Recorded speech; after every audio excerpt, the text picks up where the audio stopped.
Hi, Jeff here with Corsair. The Carbide Series 200R mid-tower case has great cooling and ventilation, and easy expandability. And like all Corsair cases, it's designed with builders in mind. For example, the only time you need a screwdriver is when you install your motherboard.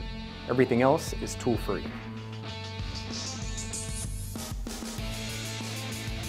The side panels are secured with thumb screws, so it's easy to get inside the case.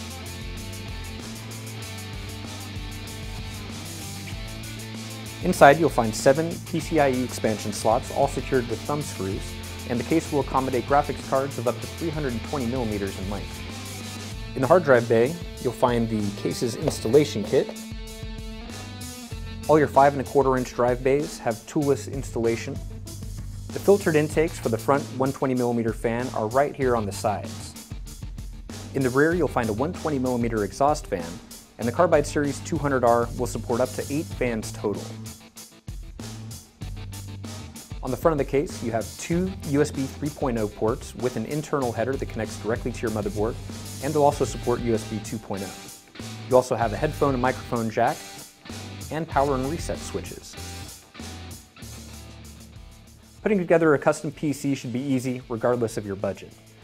The Carbide Series 200R has the builder-friendly features, high-quality construction, and excellent cooling performance that every PC builder needs. Thanks for watching, and if you have any questions, here's how to get in touch with us.